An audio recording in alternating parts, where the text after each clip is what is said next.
They say that you only get one chance for a first impression, and well, in the Penguins home opener, a lot of us have a bad taste in our mouths. Hunter and I are going to talk about that and more on this edition of the Locked On Penguins podcast.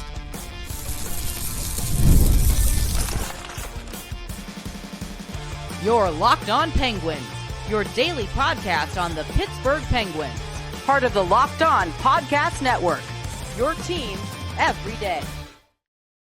Hello and welcome back to another edition of the Locked On Penguins podcast. I'm one of your hosts, Patrick Damp. You can follow me on Twitter at synonym for wet. Joined as always by the illustrious, the one and only Hunter Hodes. You can follow him on Twitter at Hunter Hodes. You can give our show's account a follow at LO_Penguins. And of course, we appreciate you making this part of your daily routine because we're your team every day. And don't forget that we are free and available wherever you get your podcasts, as well as YouTube. Before we dive into the home opener, today's episode is brought to you by Game Time. Download the Game Time app, create an account, and use promo code LOCKEDONNHL for $20 off your first purchase. So we will get into the game as a whole, Hunter, probably in our second segment closer to the end of the show.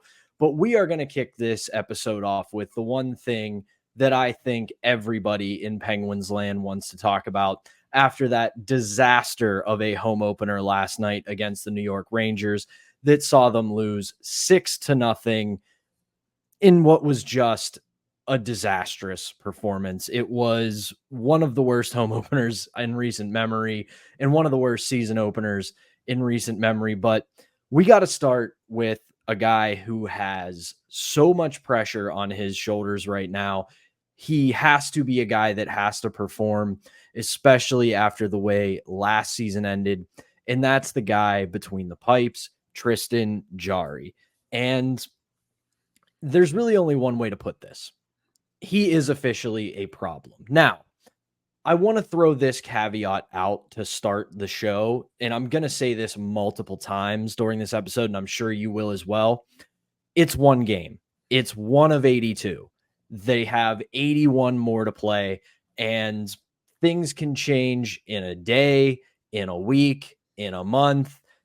It is a season of ups and downs, but when you combine how the last season ended, what the question marks were going into this season, and now how this season has begun, it is not encouraging. So I'm going to start here.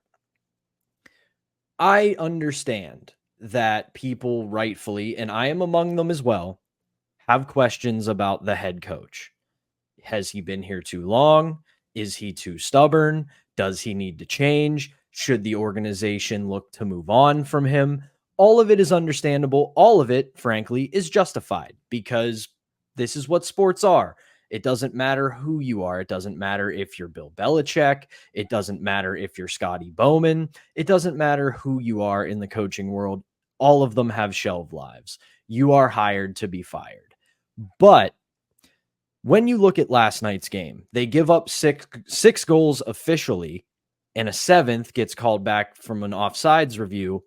And in my estimation, 5 of those goals, of the 7 that went in the net, you can pin on Tristan Jarry. Real quickly, I'm going to run through this, and then Hunter, the floor is yours. The first goal, it was a good tip. This is the National Hockey League. Other teams are good. They are allowed to make good plays. It's part of a professional league. So we can wipe that one off the board. Even people will say, I don't know about Letang's defense on that. He had his guy covered and locked up. He made a nice play. It happens in the NHL. The disallowed goal. Everyone's going to want to come for Ryan Graves and Jack St. Ivany on that play. They played it correctly. They took the puck carrier. They took the guy in the middle. The forecheckers did not get back in time, leaving a third man open, but a half of a one-time shot from the right circle, goalie's got to stop that. Second goal, we, of course, can give Marcus Pettersson crap for unnecessarily diving, but it's a shot along the ice, eye to eye with Alexis Lafreniere, and it goes 5-hole. Got to stop that. Third goal, it is definitely a defensive breakdown, and everybody has to wear it, but go back and watch the goal. Tristan Jarry never gets set. He's never in a good spot. He's jumping in and out of the crease. And yes, it's way more on the defense than it is on the goaltending, but you're allowed to make a save once in a while. Fourth goal, again, defense, not great. They don't play that rush very well, but an unscreened shot goes far side top shelf. That should not be a goal an NHL goaltender gives up. Fifth goal, shorthanded. Again, all of our nightmares coming back to life with this power play. But again, watch the goal. Chris Letang puts Kreider under some duress. Kreider never gets a handle on it. Jari just backs into his net, and the puck floats right behind him. Again, a lot of people to blame there, but Kreider never getting a handle on the puck, and the puck just sliding by Jari. Whether it's a poke check, whether it's more aggressiveness, whatever, he has to have that. Sixth goal, that's entirely on the defense. It was just a putrid effort, and nobody helped him out, and you can't blame him on that one. So that's 5 of 7 pucks that went in the net that I have to pin on the goalie. And to the point I was making at the start of this about Mike Sullivan, we have his critiques of his system. They are valid. They are real. But I don't care what your coaching style is. I don't care what your system is. If you can't stop the puck, it doesn't matter. To quote the great Jeff Merrick, when you have a goalie, goaltending is 70% of the game. When you don't, it's 100% of the game. Well, I don't know how I can follow that up from Pat because he definitely went in there, but I'm going to try my best here, people. And he's right in the fact that, yes, Tristan Jarry stunk last night, and this is becoming, it's already been an issue, but it's becoming even more of an issue. And yes, this is game 1.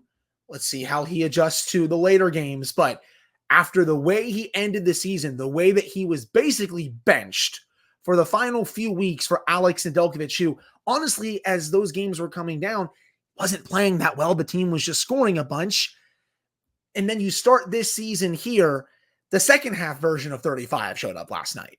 That version where after the first half, he's usually, if you look at his splits, right, he's usually around a 915, 920 goalie in the first half. The second half, it goes down to 900, a little bit below that. That was the version of Jari that showed up last night. And you're right. First goal, I'm not going to blame on him. Sam Carrick, even though he's a bottom 6 player, that's a really nice tip. I can't lie. The second goal, I will say, you really need a save there. You can't open up your 5-hole like that. But there's no reason for Marcus Pettersson to dive like that. The forward has his man covered. There's no reason to make that diving play. I think if he just goes to Lafreniere and takes him away, the Penguins don't give up a goal there. That was just a bad defensive miscue. And honestly, we can get into that as well. The defensive awareness last night was putrid. It was pathetic, and it was awful. They pinched way too aggressively throughout that 60 minutes. They made the wrong read in their own zone so many times. That was an awful effort. I think outside of Jack St. Ivany for a couple of shifts, none of the defensemen played well. Chris Letang was putrid. Erik Karlsson looked like someone who was rusty. Ryan Graves was Ryan Graves. Matt Grzelcyk wasn't that good of a first game.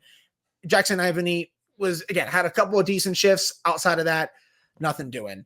And we can say that for the forwards too. A lot of the forward lines were bad.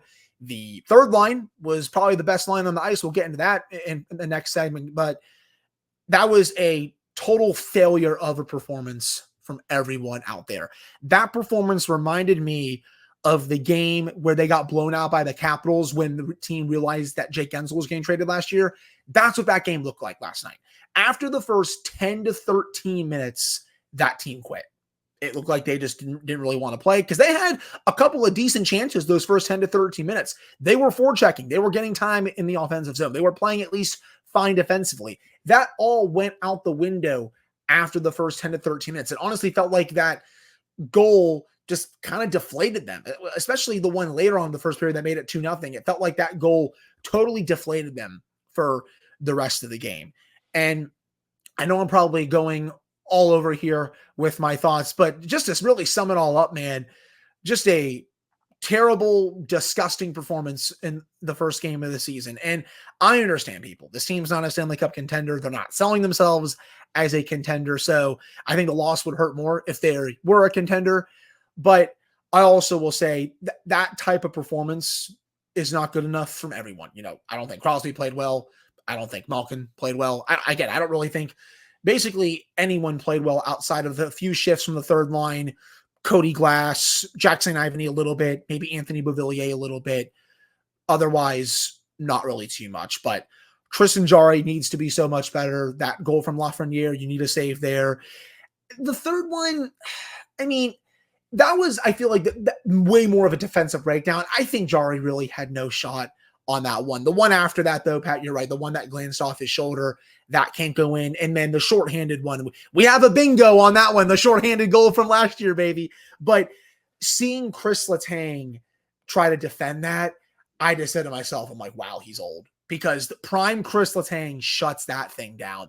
And you can just tell some of his skating has definitely left him, because when he was in his prime, he was one of the best skaters in the league. And Kreider, I felt like, wasn't even going at 60% there, man. And he couldn't even catch up with him. I'm like, wow, like, where has his skating gone? And again, he's just gotten older, people. I think that's just the reality here. You know, the core as a whole has gotten a lot older. Letang, probably one of the worst games I've ever seen him play last night, just keeping it real.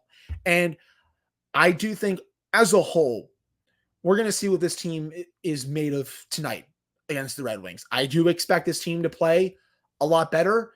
You're playing a worse team. I know it's Detroit's home opener, their season opener as a whole, but I expect the Penguins to play better tonight. I want to see how Joel Blomqvist does. We'll talk about that later on in the show, but I'd also much rather play this game tonight. Even though it's a back-to-back, I'd rather see what this team is made of after that dreadful performance rather than just have them sit on it for a day or two or three or something like that. But those are just my overall quick thoughts. We'll dive into more about the game in the second segment, but those are just some rapid fire thoughts here for everyone.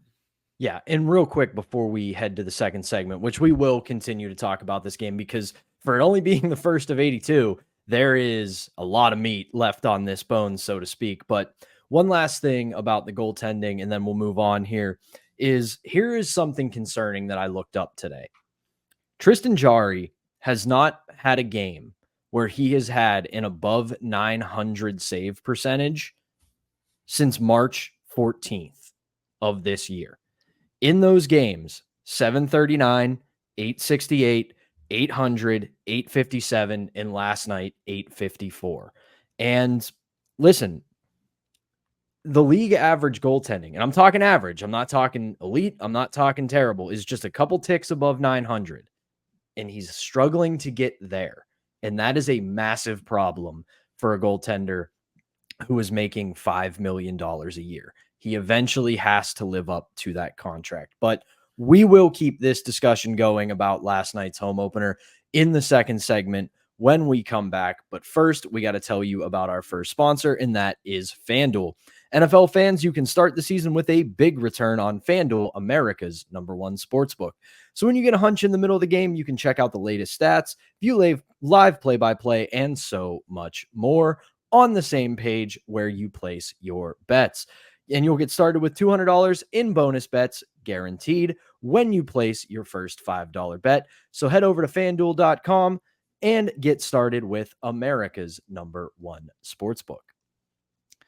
All right, welcome back to the Thursday edition of the Locked On Penguins podcast. It's a recap and a preview episode because here we are playing back-to-backs right out of the gate, but we still got plenty that we have to dive into with last night's performance against the New York Rangers, a 6-0 loss where the Penguins just got completely outclassed all night long. And here's one thing I want to add about that. And listen, I don't want this to come off as an excuse. I don't want it to come off as brushing it off and saying, don't worry, everything's fine. But the New York Rangers, man, that is a real deal Holyfield Stanley Cup contender. That is a great hockey team, and they very much played like it. And you hinted at this a little bit in the first segment. First 10 to 13 minutes of the game, I'd say even first 10 to 15, the Penguins, I don't think played poorly. I think for most of the first period, they played pretty well, but their weaknesses were on full display when they gave up goals. And the other thing about that is it showed you the big difference. And again, this isn't going to be me piling on Jarry for another segment, but the stark difference was when the Penguins had their chances, when the Penguins had their moments, Igor Shesterkin showed why he is Igor Shesterkin. He made the saves he needed to make, the routine ones, the great ones, and just settling down his team. On the other end, it seemed like every mistake pretty much ended up in the back of the Penguins' net. And I don't want to pretend to be a body language expert here, but you talked about Chris Letang struggling to get back on the shorthanded goal. There is a large part of me that looked at the body language of that team last night that just went, our goalie lost this one for us, and there's not much else we can do. Let's throw this one in the trash, and we'll be back at it tomorrow. That's part of it. I mean, I was reading Josh Yohe's recap on The Athletic this morning, and Lars Eller seemed a little concerned about the way they play, but he even said like he's really excited to get after it again tonight in Detroit because he wants to really flush this one down the toilet and see how they respond. And I think that's, totally the right attitude to have. But as a whole, I agree with you there. The Rangers, one of the top teams in the league for a reason, bona fide Stanley Cup contender. They'll be making the playoffs and they have a real shot to go deep. Now, that said, there's a lot of people out there who are more pessimistic about this team, and I totally understand why. After most of last season, they were vindicated last night. Every flaw about this team was exposed. A, the defensive awareness, total joke, awful all around. B, the goaltending, very big question mark heading into the season, awful. C, the power play, which we'll get to. We can honestly get to it right now. Power play wasn't good. The drop pass came back, which was kind of annoying. And I said this on Twitter, I'll say it now. They looked spooked against the Rangers penalty kill.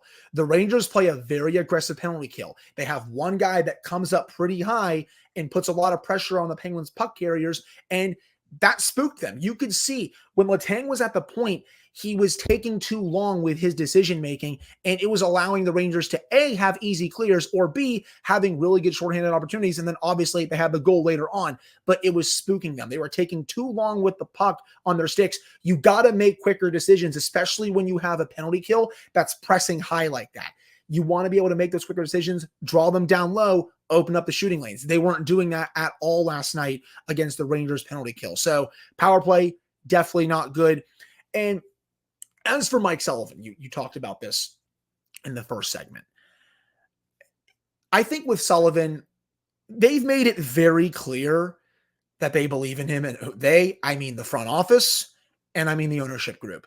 Tom Werner and John Henry of FSG were at the game last night. They did an interview with some of the media. And by looking at some of the quotes, they still very much believe in Mike Sullivan. Kyle Dubas believes in Mike Sullivan. I know there's like FanDuel odds out there that have him as the quickest coach to be fired this season. I don't think that's happening, people. I would be very surprised if he's fired at all this season unless they start out, 10-2 or something like that. But I think just with where they are as a team, I don't think they want to eat $5 million for the sake of it. I think if they were a contender, they would have already fired him. And yes, I'm speaking as someone who wanted the Penguins to move on after this season. I felt like it was time to move on from Mike Sullivan. I still think it's probably time to move on, but I'm also not in charge of the team. So again, with Sullivan, what he needs to do, if he's here for the rest of the season, he needs to change up his system. You can't keep running the same thing that you've been trying to run since 2016 or 2017. A, the league has adapted, and B, you don't have the personnel to do it. He hasn't for quite some time at this point. And he's got to be telling his defensemen to tone down on the aggressiveness and some of their pinches. He's got to rework some of his defensive zone work and how he sets up the defensemen to have success, because none of them had success last night, and it was a big problem throughout last season. And C, I feel like he's got to fine-tune his system to create more goal-scoring opportunities. You look at the underlying numbers. Those have always been good for Sullivan's system, but the last couple of years, they haven't translated to goals, right? And you saw that last night. They were having a bit difficulty, getting goals, and obviously they were shut out. So I want, if he's going to be here for the entire season, I want him to actually tweak his system. You can't just keep doing the same thing and expecting different results. So, and trust me, people, I understand that people want Mike Sullivan gone. I argued for it at the end of this past season. I felt it was time, but I just don't think they're going to do it based on the way the GM is talking, based on where they are, and based on how ownership feels about him. I mean, they feel like he's one of the top coaches in the league still. I know you're probably laughing at me that I said that, but that's what Tom Werner said. That's what John Henry said. But yeah, overall, again, still just to keep up with the summary of the show, everything was not good enough last night, but it is only game 1 of 82, and they will have a shot to rebound tonight against the Red Wings, a team that they're kind of in the same tier with, I would say, heading into the season. For sure. And to build off your Sullivan point, here's the thing that I noticed last night, and that is in both the good and in the bad. The offensive zone strategy has changed. They are very much working a behind the net, below the goal line strategy, trying to draw defenders in to open up the middle of the ice. There were 2 issues there. One, the Rangers eventually adapted to it, and the Penguins didn't try enough to make it work. You saw several film study things on TNT last night where you would see in the offensive zone, there was nobody in the front of the net. And I get what they're going for. They're trying to draw defenders down to open up that middle section of the ice. That only works if you put guys in the middle of the ice, and that is incumbent upon the players to get to the middle of the ice. They have to have the awareness to get to the middle of the ice, which last night they did not, which again, game 1 of 82, it's something new that they're doing. It's going to take a little bit of time. On the other end of it, the thing that has to change that it has seemingly not changed yet is the defensive zone strategy. The puck side overload is not working anymore. Teams have either adapted to it or the Penguins just don't have the personnel to run it anymore.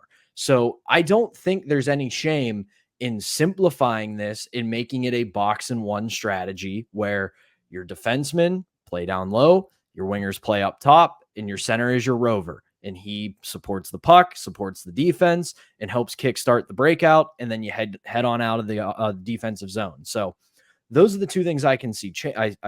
I noticed, and I would like to see change. And one last thing about that. This is also something that I was fired up last night. If we would have fired up this show and recorded right after the game, it would have been nonsensical and just been a complete mess like the game itself. So I'm glad we waited. But I want to say this about the Penguins this year so far too. And again, not an excuse, not something that I think excuses the way they played last night, but Anthony Beauvillier, Rucker McGroarty, Jesse Puljujarvi, Kevin Hayes, Cody Glass, Noel Acciari to an extent, Matt Grzelcyk, and Jack St. Ivany. These are guys who are either brand new or did not play much last year. That's a lot of turnover for a roster, especially guys who you're expecting to make contributions. So this is going to take a little bit. Now, does that mean that I'm excusing their effort from last night? Absolutely not. There's no substitute for effort, and the effort was not there for a large portion of the game. But again, a lot of new faces that are going to have to adapt to what they're doing here and get used to who they're playing with more than anything. So that's another thing to keep in mind. But I mean, overall, I'm with you in the sense that, like, I'm not, and again, the discussion about Mike Sullivan has become so binary. It's either been you are totally in his corner, you think he can't be questioned, or you think he's a guy who can't coach his way out of a paper bag and should have been let go years ago. But it's deeper than that. And I think he's a fantastic coach. He's probably top 5 in the NHL right now. But that doesn't mean he's infallible. There are things he needs to change. We just talked about it. So I just implore our listeners this. Don't dig yourself in too deep to where everything that goes wrong, you're going to blame on the coach. Everything that goes right, you're going to say happened in spite of him, and vice versa. You're not going to turn him into a god who can't be questioned or a doofus who doesn't belong in the league anymore. So just try to see the forest through the trees when it comes to Mike Sullivan. He absolutely can be questioned, and you should question him.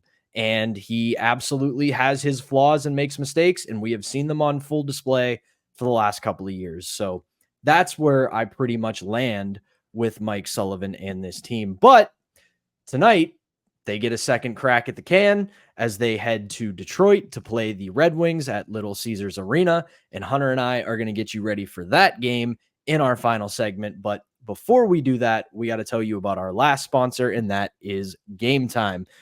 It is the absolute best time of the sports calendar with college football, NFL, MLB playoffs, NHL's finally here, and NBA is not far behind it. And you know as well as I do, there is no substitute for seeing those events in person.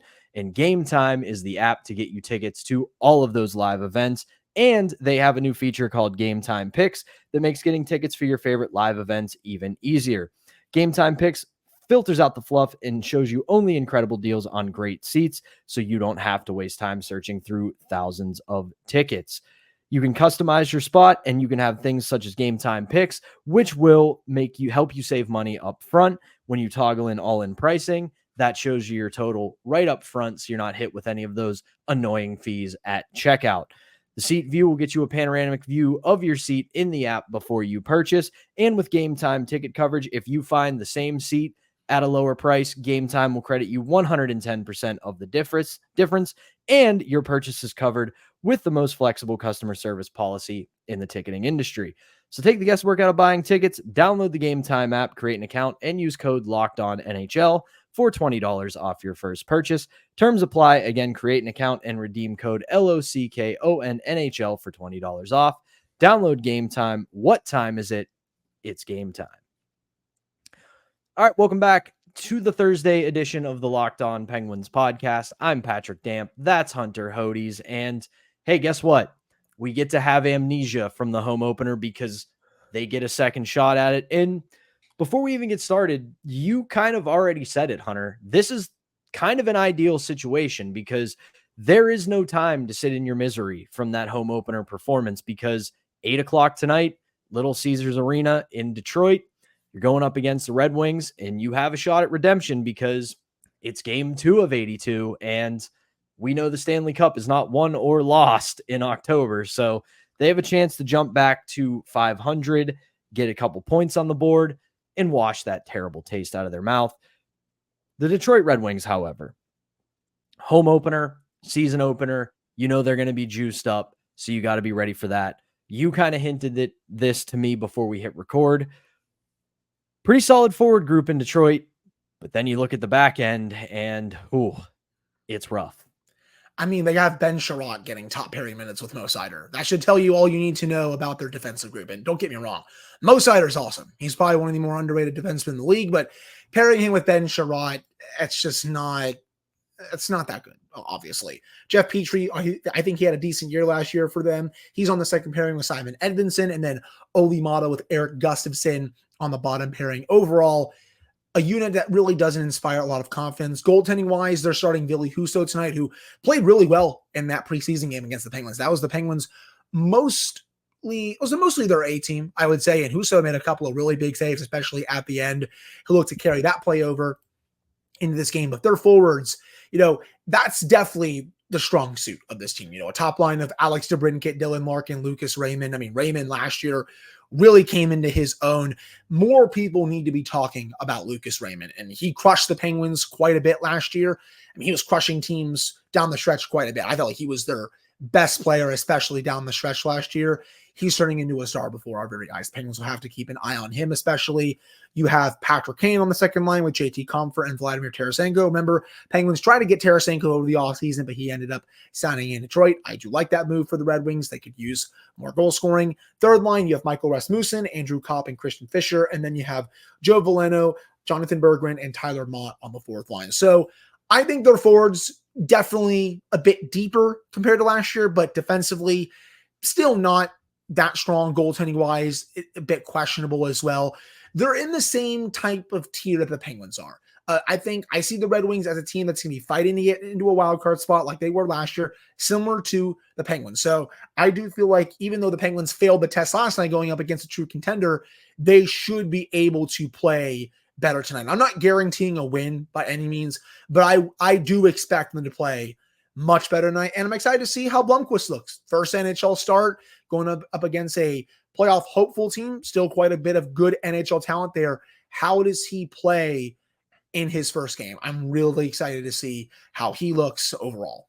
That's my big X factor for tonight, is how Joel Blomqvist shows in his first game, because we said it about him in the preseason. One of the biggest features I noticed of him was the ability to bounce back, because he had some rough starts. A lot of it wasn't on his shoulders. The team in front of him was not giving him a lot of help, and he was able to bounce back. We know how bad the first preseason game was against Buffalo, when it was essentially all of the AHL and junior guys going up against Buffalo's NHL team. So he was able to bounce back later on in the preseason, looked very solid, made a lot of very good saves. So very interested to see how he does. And then the other thing is, it's nothing statistical, it's nothing analytical, it's entirely intangible for me tonight. I need to see a motivated team. I need to see an angry team. I need to see a team that knows they just got slapped around in their home opener, and you have to have some pride. You just had your home opener spoiled. Why not go return the favor to the Detroit Red Wings tonight and spoil their home opener? But overall, I think that now that we got all the ranting and raving out of the way from the home opener, I do still see a team that has some talent. There's a lot of guys on this roster who can raise their level and play better hockey, and it has to start tonight. It has to be a full 60-minute effort. It has to be a smart effort, and it has to really just be a game where you sit there and go, like I said, we just got embarrassed in front of our home crowd. We have to pick ourselves up and have a better effort. It's like the Michael Irvin quote. Have you seen that floated around as that meme? You know, nobody believes in you. What are you prepared to do about it? So channel the inner Michael Irvin tonight. Yes. I will always retweet that meme when I see it, because it is honestly hilarious. And while this will be sold out at Little Caesars Arena, I know all those fans are going to be paying attention to something even more important as well, and that's the Detroit Tigers playing for a chance to go to the pennant. I'm just saying, there's a more important sporting event going on there today, and they're going to be looking to see if the Tigers are able to get to the ALCS to potentially play the Yankees, but it's still going to be a sold-out crowd. Little Caesars Arena was pretty loud, especially towards the late stages of last season. I expect that to be no different here, but yeah, I want to see an angry, pissed off team tonight, a team that knows they got embarrassed at home in front of their own fans. And I want them to be like, okay, let's go at least try to do it to a team. We just had it done to us. Let's go do it to another team. And excited about Blomqvist. I'm excited about the third line. I thought the third line last night as a positive was their best line. Eller, Puljujarvi, McGroarty. Puljujarvi had a couple of really nice chances on Shesterkin. They were turned away. Eller had a couple really nice passes that resulted in some chances. Underlying numbers-wise, I know the numbers overall weren't that kind to the Penguins, but when these guys were on the ice, they had 64% of the shot attempts, about 53% of the expected goals. I know some of that, a little bit was in garbage time, of course, but I liked the way that line looked, and I want to see them continue to use that line here, even though Brian Rust is getting closer to returning. I'm right there with you. I was going to bring them up. You beat me to it. I think there's something there with that line. If they keep building, it's very encouraging. But that is going to do it for this edition of the Locked On Penguins podcast. Penguins and Red Wings tonight. Game was pushed back. It is at 8 p.m., and you can catch that on Sportsnet Pittsburgh. So again, 8 o'clock, Little Caesars Arena against the Detroit Red Wings. Catch it on Sportsnet Pittsburgh. Hunter and I will return with a recap of tonight's game for our Friday episode, as well as get you set for Saturday night in the belly of the beast, Toronto, when they head to Canada to take on the Maple Leafs. But for now, I am Patrick Damp for Hunter Hodes. Thank you as always for tuning in. We'll be back with a new episode to end your week on Friday. Until then, go Pens, enjoy the game, and we will talk to you on Friday.